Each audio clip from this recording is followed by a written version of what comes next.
Hey everyone, and welcome to Trying a Ting TV. We're always trying something new and hoping to inspire you. My name is Tiffany J, and today we're trying a tour. And we're exploring one of Florida's very first industrial cities, Ybor City. I am learning things that I did not know before, so if you would like to explore with me, come on and let's try a ting.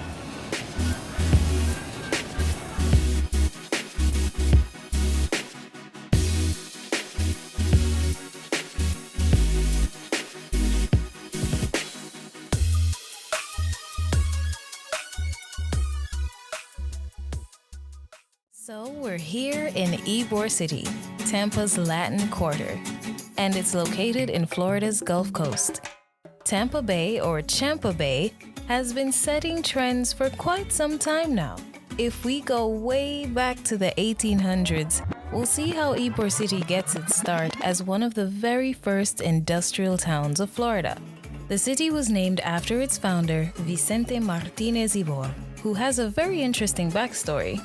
Martinez Ybor was born in Valencia, Spain in 1818. In 1832, he moved to Cuba and learned about the cigar business there. He eventually started a very successful cigar company in Havana, but then the 10 Years' War broke out. He was under threat of being killed. He was kinda caught in the middle, being from Spain, living in Cuba, secretly helping to fund Cuba's fight for their independence. Yeah, Spain didn't like that. So he moved his family and factory to Key West, Florida. Hiring many Cuban immigrants, his brand grew. Ybor was apparently also a very clever businessman.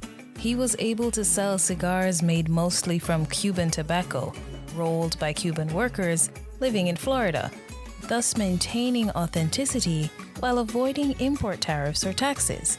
That's smart. It wasn't all roses though. There were labor strikes in Key West, and even though business was booming, the war still had an impact on his workers. So Ybor was on the hunt to find a new home for his cigar business. He almost moved it to Galveston, Texas, but then saw the potential of Tampa, Florida, and in 1885 he made it official. The timing was perfect. Tampa is a port city, so shipping was fast and easy. Another selling point was the railway. Henry B. Plant had just constructed the first railroad links in Tampa. And funny enough, here's a train right outside of Ybor City today.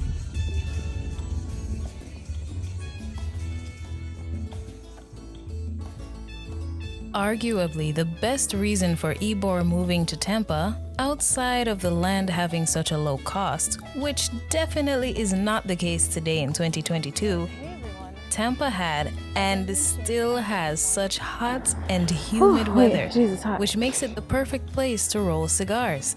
Apparently, tobacco is easier to work with under these conditions. Who would have thought humidity would have a purpose?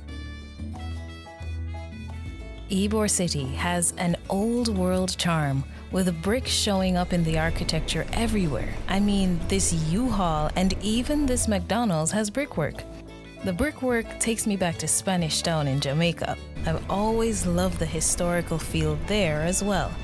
Speaking of Spanish influences, Ybor incentivized his workers to live in the city by buying 40 acres of land and built hundreds of little houses or casitas for his workers to encourage the move to Tampa. And it worked!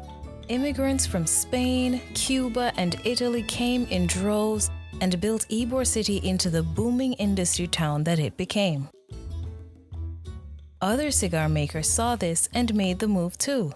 In fact, at its peak, Tampa was home to more than 150 large cigar factories, dubbing it then as the fine cigar capital of the world. When Ybor, the savvy businessman, died in 1896, the headline of the Tampa Tribune read, "Great Benefactor Gone." That's a testament to how much time and effort he put into building and leaving a legacy in his namesake, Ybor City. In his honor, monuments, schools, and streets were named after him. Still today, streetcars can be seen in Ybor City. The very first streetcars used wood-burning steam engines, and now a more modern version of these work using electricity. I got the chance to even meet one of the streetcar operators, and she's Jamaican. So we had a cool little conversation. Didn't film it though, I'm sorry. Fun fact about Ybor City in Tampa, the Big Guava is the nickname for Tampa, Florida.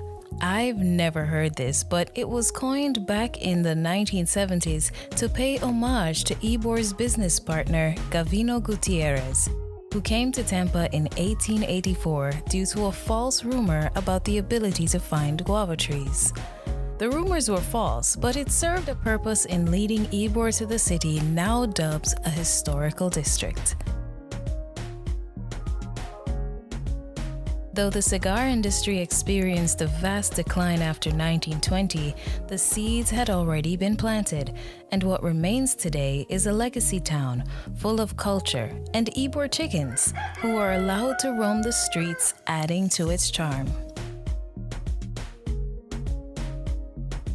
In recent times, the city revamped and hosts museums, clubs, restaurants, culturally diverse owned businesses, but some are wary of the impacts gentrification could see on this town.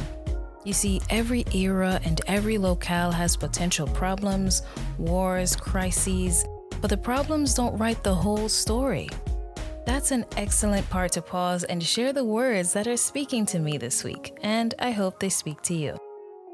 Coming to you from the book of Salmos in the Bible, here is Psalms 115 verses 11 to 13 in the Modern English Version. It reads, "You who fear the Lord, trust in the Lord. He is their help and their shield. The Lord has been mindful of us. He will bless us. He will bless the house of Israel. He will bless the house of Aaron. He will bless those who fear the Lord, both the small and the great ones." Why I love this is because it talks about God being willing and able to help and protect. It shows us that we're always on His mind, and He does not look at our outward appearance to say, this person deserves to be blessed because they did da da da da da da. He does not look at us the way we look at us. God will bless the small and the great. The rain falls on the just and the unjust. His blessings are for you too, even when you feel like you don't deserve it. But the key is fearing or trusting in God. Just wanted to point out, by the way, that blessings are not always things. Blessing can be people. Like you beautiful people listening to me right now are a blessing to me. Blessings can be opportunities. It can be favor. Blessing can be just being in the right room at the right time. It can be the weather staying the perfect humidity to allow for your business to flourish. That's just an example, but God will bless you. There is something to remember though. Sarah Jakes Roberts taught me, God can't bless who you pretend to be. And I've been hearing that so much lately. You have to be yourself. And if yourself is a flawed person, God can bless that, because that's everybody. But don't try to put on whatever is trending, expecting God to be a fan. He made you. He knows what He put in you. Young and old, the verse said, small and great. It's never too late or too early to walk in the blessings God has for you. All right, that was a little segment of inspiration for you this week. We're going to take a sharp turn back into the tour here at a spot that I found particularly inspiring to me. As an immigrant myself, I find it quite inspiring that this monument is here, dedicated to immigrants who came and built Ybor City, and it's still standing to this day. So that's a testament to the Sicilian, Cuban immigrants, and people from all over the world who came and settled in this city. There's a lot more history to the place than we even knew, and I think that's really, really cool.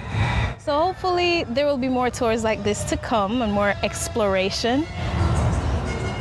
I like the soundtrack. So thank you for watching this episode of Trying a Ting TV. I hope you learned something new, and I hope you try something new this week. All right, I'll see you in the next one.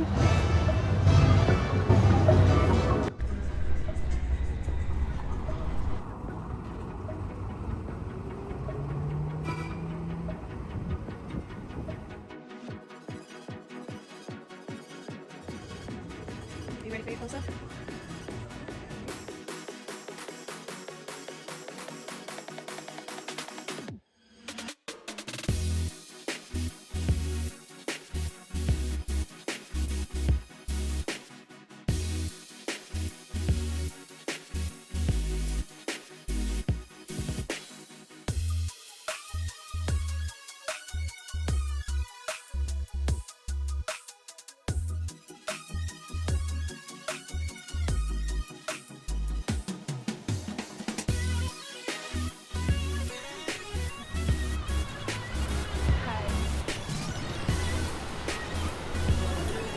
Thank you.